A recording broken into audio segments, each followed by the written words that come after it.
ndodahira iye zvino Jesu wandifira ropa rake raparara kuchenesa ini mwana wenyu ndomdawira ndinzwe simba renyu zvidiso zvangu zvazadzwa mune inonguva ndodahira iye zvino Jesu wandifira ropa rake raparara kuchenesa ini muvambiwe rudawiro ndotarisa imwi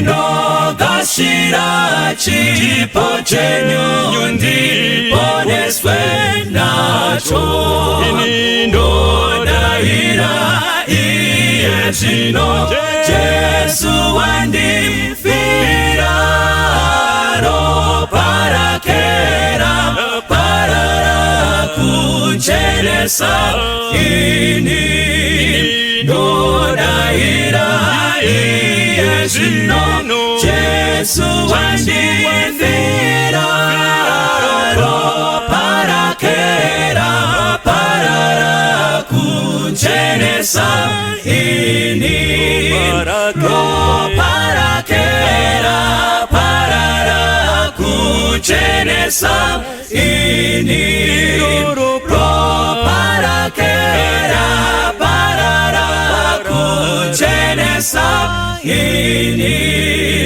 ropa rake raparara kuchenesa ini.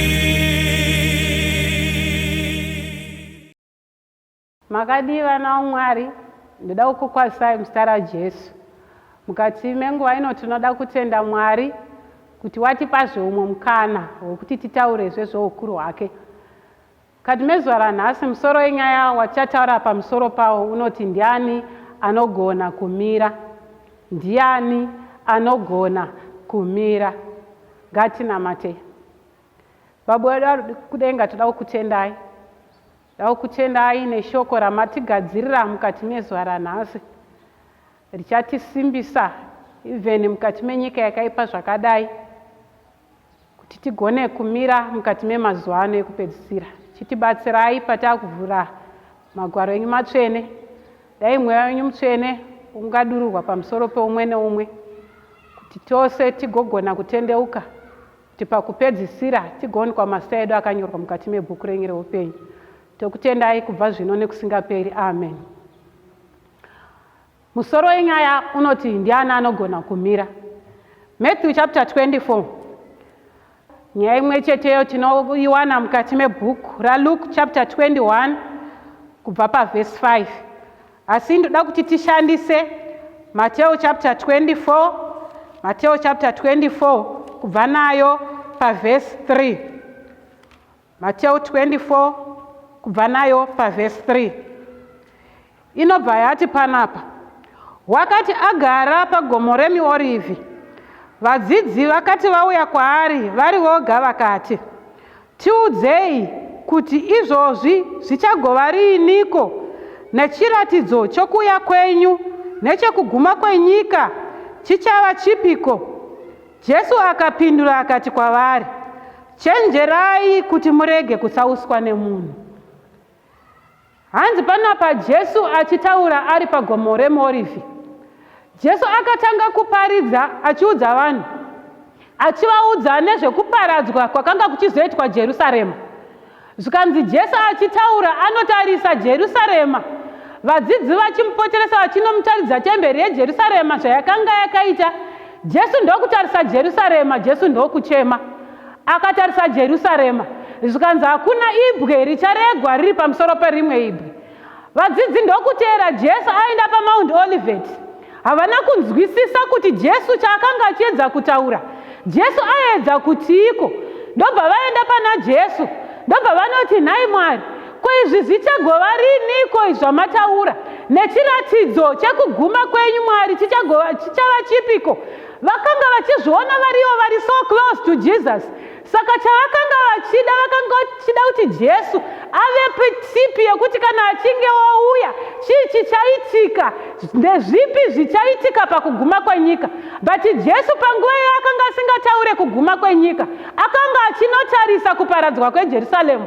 That's why paakatenderera Jerusaremu achitarisa masuo eguta eJerusaremu akanga akanaka, achitarisa Jerusaremu kuvakwa kwaro rakanga riri guta rakanga rakanaka. Jesu ndokutarisa Jerusaremu, ndokuchema akati, oh Jerusalem, Jerusalem. Mukanoverenga kumashure kuna Luke chapter 20, kubva kumashure Jesu anonotaura obva achema pamusoro peJerusaremu oti, oh Jerusalem, Jerusalem, dai waiziva zvawaizoitirwa ungadai pamwe waichinja. Zvikanzi Jesu ndokutarisa akati hakuna ibwe richasara riri pamusoro perimwe ibwe, achitarisa temberi yeJerusarema nekuvakwa kwayakanga yakaita yakanga yakanaka. Mukanoverenga temberi yeJerusarema ichivakwa, Solomoni achinopiwa the instruction naMwari yekuti temberi yakanga ichinovakwa sei. Zvinonzi hakuna temberi yakavakwa yakanga yakanaka setemberi yepaJerusarema. Yakanga yakavakwa negoridhe nematombo ese anokosha akanga akavakiswa Jerusarema. But Mwari achinotarisa Jerusalem, anotarisa Jerusalem ona kuputswa kweJerusaremu. Mukanoverenga about Jerusalem, Mwari vachinosika Jerusalem, aim yaMwari yakanga iri yekuti Jerusalem risaparadzwe. Mwari akanga achida kuti Jerusalem rirarame nekusingaperi. But mukanotarisa panapa Jerusalem raita zvakaipa, vanhu vemuJerusaremu vararama zvakanga zvisingadikanwi naJehovha. Mwari ndokutarisa Jerusalem ndokuti hakuna ibwe richasara riri pamusoro perimwe ibwe. Zvikanzi Jerusalem, dai waiziva zvakanga zvichazokuwira. Mwari akachema pamusoro peJerusaremu. Jesu aichemeiko paJerusaremu? Jesu akanga achichema here rufu rwakanga rwakatarisana naye? Mukatarisa mukati meJerusaremu ndo makanga muine the gatesmen. Mukanotarisa pagatesmen, Jesu ndo paakapinda akanochema achinonamata, asi Mwari, dai zvaibvira mukombe dai wabva kwandiri, asi kuda kwenyu kuitwe, kwangu kurege kuitwa. Zvikanzi ndo makanga muine gatesmen Jesu maakanochema. Mukanotarisa mukati meJerusaremu ndo makanga muine the Calvary. Jesu ari pagomo reMount Olivet akanga akatontarisana neCalvary. Hanzi vanhu vainobuda mukati meguta reJerusaremu vachinobuda nepasuo rakanga rakanaka, zvikanzi vachinonanga paCalvary pakanga pachizoroerwa Jesu. Ndizvo here Jesu zvaakachema akatarisa Calvary? Jesu akanga achichema here rufu rwake? But muchanoverenga muchaona kuti Jesu akanga asingachemi rufu rwake. Jesu haana kuchema gatesmen. Jesu haana kuchema zvakaipa zvose zvakanga achaitirwa muJerusaremu. But Jesu akatarisa zvivi zvakanga zvoraramwa mukati meJerusaremu. Mwari akanga akatsidza kuti Jerusaremu raifanira kurarama nekusingaperi. Jesu ndokutarisa Jerusaremu. Jesu ndobva achema pamusoro peJerusaremu. Zvikanzi vadzidzi vakumubvunza, zvikanzi zvichagova riniko? Jesu panapa mukanotarisa pana Matthew chapter 24, Jesu anoenda mberi achinovaudza zviratidzo zvenguva zvakanga zvichazowira vanhu. Zvikanzi mukaona guhu rehondo, muchanzwa nezveguhu rehondo, kuchava nekurwisana pakati pemarudzi, kuchava nenzara.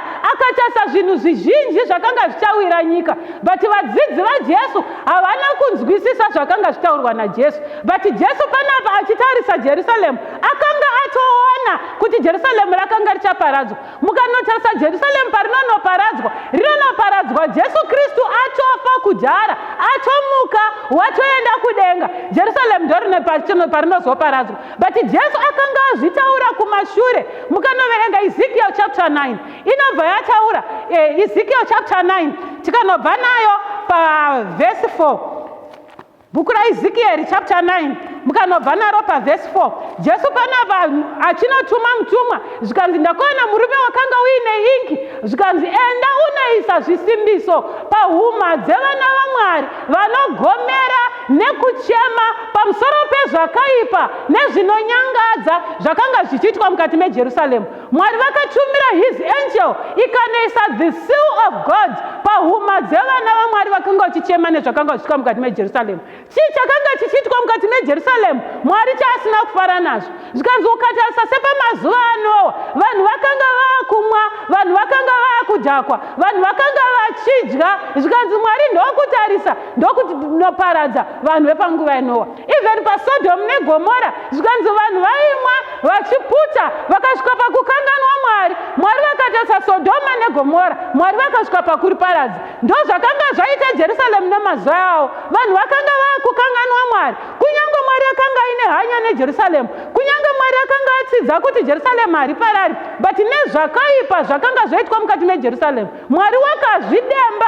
Mwari wakachema pamusara peJerusaremu akati, Jerusaremu, Jerusaremu, dai wakanga uchiziva zvichange zvichizokuira, wangadai usingaiti izvozvizvi. Mwari nhasi ari kutarisa nyika. Chii chiri kuitika mukati menyika yatiri kurarama? Nyika yatakurarama yakuita sekunge Jesu Kristu asingauyi. Nyika yatakurarama yakurarama mukati mezvivi zvekuti Mwari vari kumusoro kudenga vakatarisa planet Earth, Mwari vanochema pamusoro pezvivi zviri kuitika mukati meplanet Earth. Zvivi zvatiri kurarama mazviri zvekuti Mwari vakatarisa vanozvidemba nekuchema kuti vakasikirei munhu. Hanzi Mwari nyika yatadza, the planet Earth yatadza. Mwari ndokutarisa, ndokuchema, ndokudemba kuti chiko chandakasikira munhu. Mwari vakachema pamusoro pemunhu. Jesu achitarisa Jerusaremu akachema. Jesu akachema nekuda kwezvivi zvakanga zvakuitwa muJerusaremu. Upombwe hwakanga hwakuraramuka mukati meJerusaremu. Varume nevarume vakuroorana, vakadzi nevakadzi vakuroorana. Kwakanga kusina chinonyadzisa mukati meJerusaremu. Upombwe hwakanga hwakuitwa even nemumasuo eJerusaremu. Mwari ndokutarisa Jerusaremu, ndokuchema, ndokurwadziwa pamusoro peJerusaremu. Zvikanzi iwe simuka, tora ingi, enda unoisa chisimbiso pamusoro pevana vanogomera nekuchema nezvakaipa zviri kuitwa mukati meJerusaremu. Mutumwa waMwari ndokupinda, ndokunemba vaJehovha mukati meJerusaremu. Zvikanzi Jesu panapa ataura nevadzidzi vake, anoprofita zvekuparadzwa kweJerusaremu. Vadzidzi ndokubva ndokuenda. Zvikanzi Jesu afa, amuka, watoenda kudenga. Zviya zvaakanga aprofita kumashure zvikanzi zvikatanga kuitika. Zvikanzi mukatarisa mukati meJerusaremu makaita umwe murume akaparidzamo for more than 3 years, achiparidza, achifamba achideedzera kuti budei mariri Jerusaremu. Akataura zvekuparadzwa kweJerusaremu, vakamutora saanopenga. Zvinonzi murume uyu akatorwa akanosungwa akavharirwa mukati mematirongo, nekuti vakanga vachiti uyu anopenga, hadzina kukwana. Vachinotarisa Jerusaremu nemavakirwo akanga akaitwa Jerusaremu, rakanga riri guta rine masvingo akakwirira zvekuti hakuna muvengi waigona kupinda mukati meJerusaremu. Vakaritarira vakati Jerusaremu rinoparadzwa nei nemanakire akaita Jerusaremu. Iye Jehovha amene ndiye akavakisa temberi yeJerusaremu, ndiye akarayira Soromoni kuvaka temberi. Angazoiparadza seiko Jehovha nekunaka kwayakanga yakaita? Pane chinondirwadza mukati meJerusaremu. Mukatarisa temberi inonzi yeJerusaremu, vana vekwaIsraeri vaiti kana vachinge vachema vakapinda mukati metemberi yaJehovha yeJerusaremu, maibhilivhiwa kuti ndo makanga muchiregererwa zvivi zvevanhu. Vaibhilivha kuti Jehovha akanga achigara pakati pavo, anoti ndivakirei temberi ndigare pakati penyu. Saka Jehovha akanga akaisa ugadziko hwake mukati menyika menzvimbo yeJerusaremu. Akanga achigara pakati pevanhu veJerusaremu, but Jehovha ari pakati pavo. Vanhu vokweJerusaremu vakakanganwa Jehovha, vakarasa musiki, vakatanga kurarama upenyu hunonyadzisa, vakatanga kuita zvinhu zvakanga zvisingadikwi naJehovha. Jehovha ndokutarisa, zvikanzi hakuna ibwe rinosara riri pamusoro peibwe. Kunyange murume uyu andambotaura kuti nyange akataura akaita saanopenga, but Jesu ambozvitaura mashure. Mwari wetu maimwe nhumezve yazvitaura, hakuna akatenda mashoko aose, nekuti pakutarisa kwavo vaiona Jerusaremu serisingaparadzwi. Ukatarisa nyika yatakurarama, mavakirwo akuitwa mukati menyika, ukaudza munhu kuti nyika ino ichaparara, anokuti unopenga iwe. Omungoti Mwari vangaparadza manshoni rangu randakavaka kuBorodheo, ungati mwana wangu Mwari vangaparadza manshoni rangu randavaka kuKrohill, but Mwari panapa vari kuti hakuna ibwe richasara riri pamusoro peibwe. Mwari vakabvira vazvitaura kudhara, Jerusaremu rakaparara, nekuti Mwari vakanga vazvitaura nemuromo wavo. Pane chinondirwadza paJerusaremu, zvikanzi Jesu achitaura anoti uri pamusoro pemba ngaarege kuchadzika, neuri kumunda ngaarege kudzoka mukati meguta kuti atore zvakasara mukati meguta. Rambira uri kumunda ikoko. Zvikanzi vaJehovha vakanzwa inzwi raJehovha, nemhaka yekuti Mwari vakanga vaisa chisimbiso pahuma dzevanavo, vakanga vaine chisimbiso chisimbiso chaJehovha. Mwari wakavarwira, akavachizisa, akavaendesa kunzvimbo dzekuwanda. But veve vakanga vachingorarama as if Jerusalem rakanga risingaparadzwi. Zvikanzi vakaramba vachiita mabhizinesi avo. Mukanotarisa Jerusalem parakanoparadzwa, zvinonzi vana vekwaIsraeri vakanga vatori pamutambo wematumba semazuva ose. Ngatingoti vari pacamp meeting semazuva ose, vakatokemba matende vari pamutambo wePassover. Zvikanzi vari pamutambo ipapo, muvengi akakomba guta reJerusalem. Zvikanzi vavengi vakapinda, hanzi pakanga paine rwizi Euphrates, vakapinda nemukati mepasi pepajurahos, vakanopinda mukati meJerusalem. Jerusalem rikakombwa, rikaparadzwa, vanhu varimo vachiita sezvavaita mazuva ese. Ndiri kuti nyika painosvika pakunoparara, vaJehovha vachaziva the warnings of God. Zvikanzi mukaona izvi neizvi zvoitika, zivai kuti kuguma kwaakusvika. Zvino izvi Mwari vaakutiratidza zviratidzo zvekuti zveshuwa nyika yakuenda kunoguma. Mukatarisa ungotani hwazara mukati menyika, mukatarisa baba nemwana vaakugona kuroorana mukati menyika. Ndachiverenga mukati meimwe nyaya, ndichiona umwe mwana nababa vachitobhosta kuti so what, tiri murume nemukadzi, so what, patione vana vatatu, vanhu havachatyi kuita chivi mukati menyika. Nyika yazara nezvivi sezvakanga zvichingoitwa pamazuva eSodhoma neGomora. Mukatarisa mazuva eSodhoma neGomora, mukanotarisa hanzi vatumwa vaJehovha vachipinda mukati meSodhoma, zvikanzi varume vaivemo vakatomhanyira ngirozi dzaivemo kuti dai tatora varume ava tavaita madzimai. Ndozvazara mukati menyika yataakurarama. Varume vazhinji havachadi kuroora madzimai, vaakuda kuroorana nevamwe varume. Vasikana vazhinji havachadi kuroorana nevarume, hanzi vanonetsa. Zviri nani ndiroorana nomwe mukadzi akafanana neni. Mukanotarisa mukati menyika yataakurarama, kuurayana kwawanda. Each and every day ukanotora mastatistics evanhu vari kuurayana, there are more than 100. Haunonzwa vanoripotwa, vamwe vasati vatoripotwa. Vanhu vakungouraya vanhu. Ndozvazvaitika nguva yeJerusaremu. Zvikanzi Mwari vachinotarisa Jerusalem, vanozvidemba, vanochema pamusoro peJerusaremu. Mwari pavari kutarisa planet Earth, Mwari vanozvidemba pamusoro peplanet Earth. Vona kuti planet Earth haifaniri kurarama forever. Jehovha panapa vakutumawo kuti pinda mukati meplanet Earth, enda unoisa chisimbiso pahuma dzevana vaMwari vanogomera nekuchema nekuda kwezvakaipa zviri kuitwa mukati menyika ino. The angel of God iri kufamba, pairi kufamba ichisa chisimbiso pahuma dzevana vaMwari. Iwe uri kuwanika uri panzvimbo ipi? Ngirozi yaMwari pairi kuisa munemba pamusoro pevana vaMwari, uri kuitei hanzvadzi? Zvikanzi enda unoisa pane vanogomera nekuchema nezvakaipa zviri kuitwa mukati menyika ino. Kana uchinge wapedza, pane chinondinakidza pana Ezekiel chapter 9.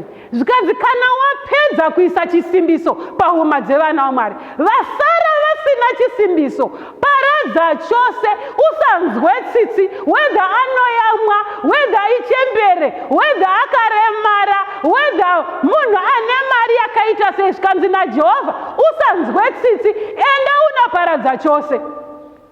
Izvozvi Mwari vakabata mhepo ina dzenyika.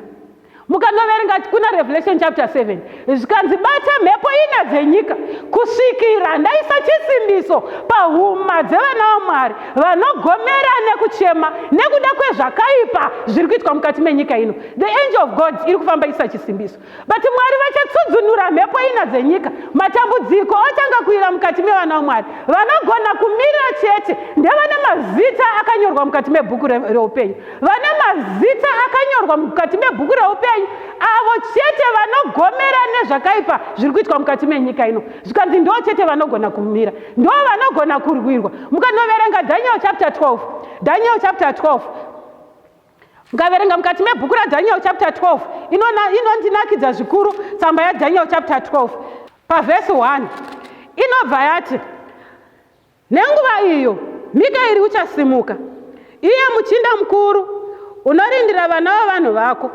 Ipapo nguva yenjodzi ichavapo, isina kumbovapo yakadaro kubva pakumuka kwamarudzi avanhu kusvikira nguva iyo. Nenguva iyo vanhu vako vacharwirwa, ivo vose vakanyorwa mubhuku, vanhu vachagona kurwirwa pamatambudziko enyika ino vanhu vane mazita chete akanyorwa mukati mebhuku reupenyu. Mukanotarisa paiparadzwa Jerusaremu, vanhu vakararama mukati mejerusaremu vanhu vakanga vaine mazita akanga akanyorwa mukati mebhuku reupenyu, vanhu vakanga vakaiswa zvisimbiso pahuma dzavo zvikanzi ndovoga vakagona kurwirwa najehovha. Jehovha wakavabuditsa nenguva yakafanira zvikanzi paidaidzirwa kunzi budai mariri Jerusaremu, vamwe vazhinji vakarambira varimo, but vane mazita vakanga vaine zvisimbiso pahuma dzavo vakatiza vakaenda kunzvimbo dzeutiziro. Mwari akavaprotekta variko zvikanzi vakasara nemhaka yekuti mazita avo akanga asina kunyorwa mukati mebhuku reupenyu. Zvikanzi mukanotarisa Titus achipinda zvikanzi Titus akaparadza chose, akaparadza vanhu ivavo. Zvikanzi Titus wakaita seunonzwira tsitsi temberi yajehovha achitarisa temberi yejerusaremu nekunaka kwayakanga yakaita nekuvakwa kwayakanga yakaitwa. Zvikanzi Titus anopa command akati musabate imba yajehovha, don't touch imba yajehovha nezvese zvakanga zvirimo. He was trying by all means to protect zvinhu zvakanga zvirimo zvakakosha zvajehovha, but nemhaka yekuti muromo wajehovha wakataura izvozvo ukati hakuna ibwe rinosara riri pamusoro peibwe. Mukanotarisa zvikanzi kwakangoita umwe musoja wakapfuura musevenoko imba yajehovha ikapiswa, zvikanzi imba yajehovha ikaputsika nemhaka yekuti jehovha wakanga achitaura nemuromo wake. Kana jehovha achitaura zvataurwa najehovha zveshuwa zvinoitika. Jehovha anotaura kuti nemazuva iyawo nemazuva ekupedzisira uchauya kuparadza nyika ino, achaparadza pasi rino, kunyangwe nedzimba dzedu dzakanaka dziri kuna nabhorodheo, kunyangwe ivheni nematemberi edu akanaka atinovaka, ivheni kunyangwe mukanotarisa ivheni nestate house. Mwari vakati zvese hakuna chichasara chiripo, Mwari vachaparadza pakupedzisira, but vanogona kurwirwa chete vachapukunyuka pamunondo wakaipa ndevane mazita akanyorwa mukati mebhuku reupenyu. Rako rakanyorwa here? Kana jehovha vakakutarisa vari kuona here kandidheti yedenga? Kana mai jehovha vakakutarisai vari kuona here kandidheti yedenga? Kana kuti vazhinji vedu tichaparira mukati menyika ino? Nyika ino yakunakidza hama. Mukatarisa mazuva ana Noa, mazuva ana Lot, zvikanzi vanhu vakadya vedu we ezvinoenda unopinda mukati menyika ino yatiri kurarama hakusina pasina kantini. Paunongofamba haufambi 100 meters kantini unoiwana vanhu vachidya vachinwa vachifara. Ukatarisa mapati ezvino akuitwa ameno ane madifferent names, anodaidzwa akanzi birthday party, vamwe vakati chii, vamwe vakati all white. Ndo zvakaitika nemazuva ekupedzisira zvakaita kuti Mwari vatarise Jerusaremu vazvidembe pamusoro pejerusaremu. Mukanotarisa zvikanzi nguva iyo vanhu vakanga vachiroora nekuroorana. Ezvinezvi ukatarisa maroora aitwa kudhara nezvaakuitwa ezvino zvakatosiyana.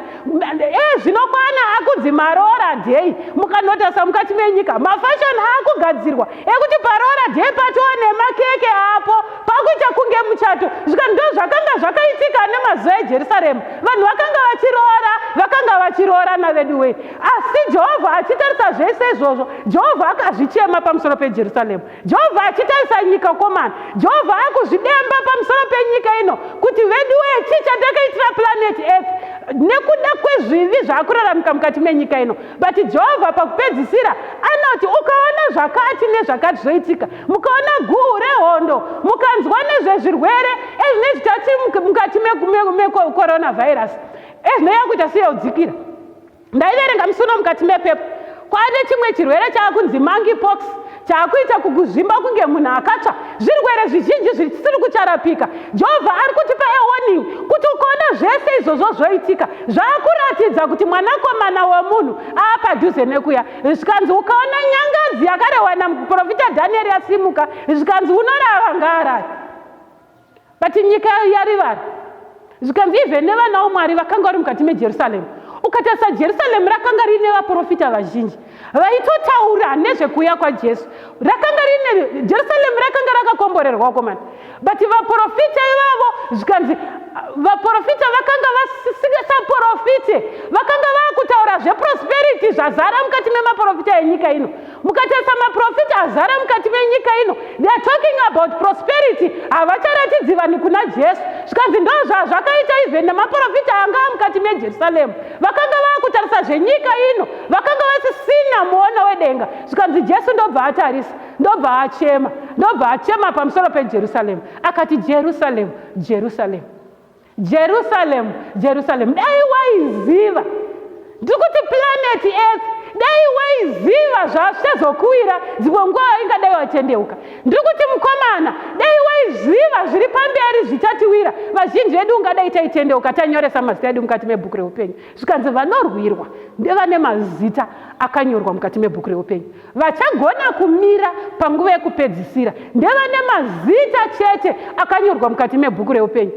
Ndinonakidzwa zvikuru nomwe murume anonzi Jerome.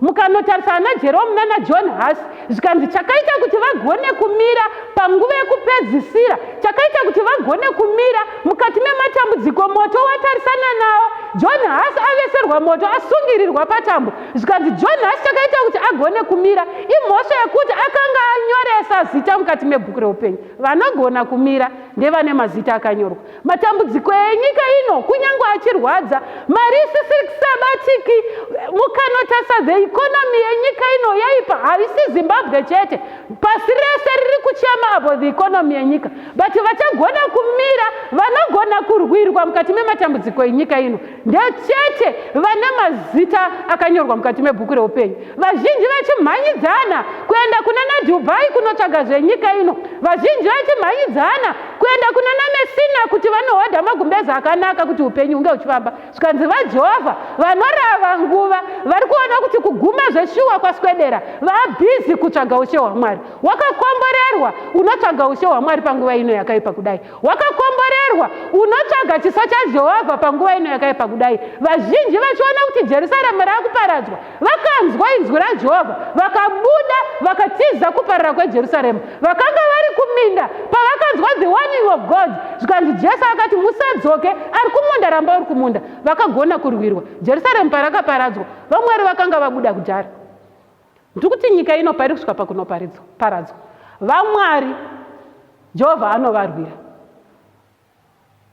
Mastadium atiri kuona hanzi nguva yeJerusaremu, those stadiums dzakava nzvimbo dzekuurayirwa kwevanhu. Mukanotarisa hanzi Jerusaremu pavanhu pavakanga vakunourayiwa, zvikanzi Jerusaremu rakanhuhwa nezvitunha zvevanhu vakanga vasina kuteerera inzwi raJehovha. Zvikanzi vana Titus vakatora zvitunha zvevanhu vakazviroyera mumajurahos eJerusaremu. Jerusaremu rikanhuhwa rikasemesa, vamwe vakasara vari vapenyu vakatapiwa vakaendwa navo kwaBhabhironi. But panapa Jehovha panapa vake akanga avarwira atovabudisa mukati meJerusaremu. Mukati menguva ino dzimwe nguva tanga taakurarama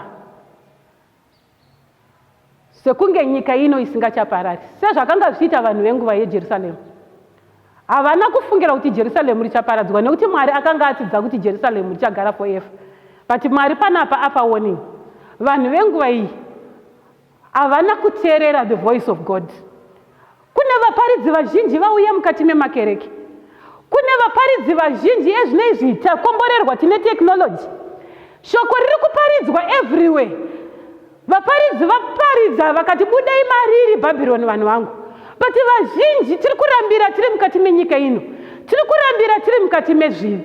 Vazhinji hatisisina mwoyo wekuteerera shoko raJehovha. Vazhinji takungorarama chiti ndizvo zvega here, vashaya here shoko rekuparidza. But vaJehovha, shoko raMwari pariri kuparidzwa, vaJehovha vari kutiza vachibuda mukati memabasa enyika ino. This is high time kuti tibude mukati menyika ino. This is high time tisiye mabasa enyika ino. Mutumwa waJehovha pari kutenderera achiisa chisimbiso pahuma dzevana vaMwari. Dai ungava munamato umwe noumwe wokuti Mwari, dai neniwo mungandirangarire mukati meushe wenyu. Zvikanzi mbavha iya pamuchinjikwa ina Jesu Kristu pamuchinjikwa, zvikanzi yakati, zveshuwa imi ndimi mwanakomana waMwari. Dai mungandirangarirawo mukati meparadise. Dai ungava munamato umwe noumwe kuti Jehovha shuwa ndirangarirewo mukati meumambo wenyu. Zveshuwa nyika yaipa, asi Jehovha ndokumbira simba rekuti tigone kumira mukati menyika yakaipa zvakadai.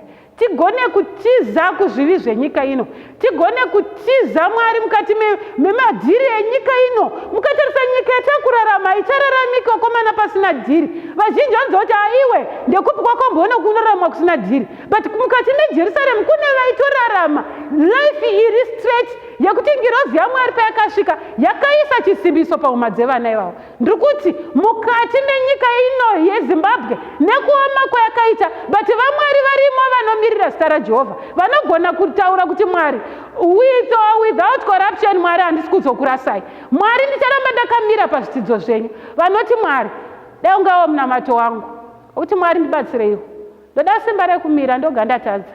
Zveshuwa tiri toga hatigoni kumira, but vanogona kumira ndo vanorambira vari pamabvi, vachichema kuna Jehovha zuva rimwe nerimwe, vachikumbira simba kuna Jehovha zuva rimwe nerimwe, kuti zveshuwa Mwari tibatsirei, toga hatigoni. Vane munamatewo vanoda simba rinobva pamberi pechigaro chaMwari, kuti zveshuwa Mwari takurarama mukati memazuva ekupedzisira, tipeiwo simba.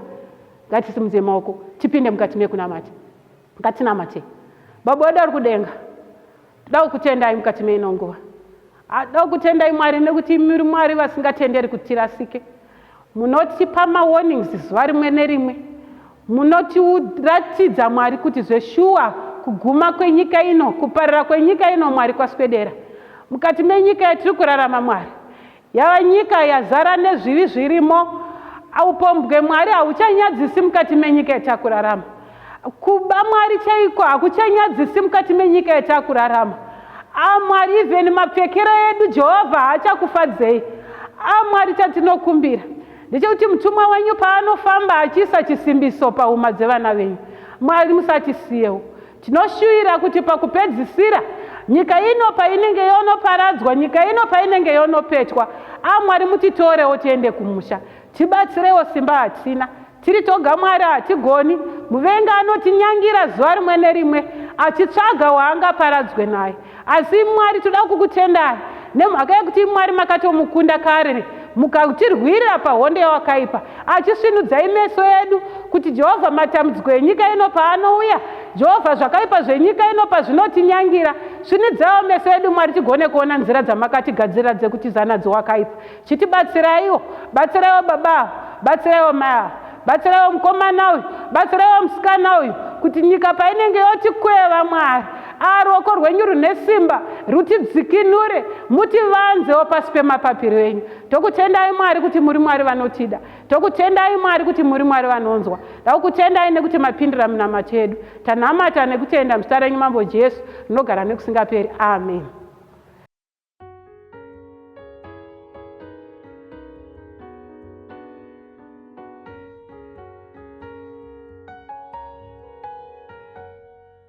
I serve a risen Savior, He's in the world today. I know that He is living, whatever man may say. I see His hand of mercy, I hear His voice of cheer. And just the time I need Him, He's always near. He lives, Christ Jesus lives today. He walks with me and talks with me, alone lives far away. He lives, Christ Jesus to report. You ask me how I know He lives within my heart. In all the world around me, I see His loving care. And though my heart grows weary, I never will despair. I know that He is leading through all the stormy blast. The day of His appearing will come at last. He lives, Christ Jesus lives today. He walks with me and talks with me, along life's narrow way. He lives, salvation to impart. You ask me how I know He lives within my heart. Rejoice, rejoice, O Christian, lift up your voice and sing. Eternal hallelujahs to Jesus Christ the King, the hope of all who seek him, the help of all who find. None other is so loving, so good and kind. He lives, Christ Jesus lives today. He walks with me and talks with me along life's narrow way. He lives, salvation to impart. You ask me how I know he lives within my heart. He lives, Christ Jesus lives today. He walks with me and talks with me along life's narrow way. He lives, salvation to impart. You ask me how I know he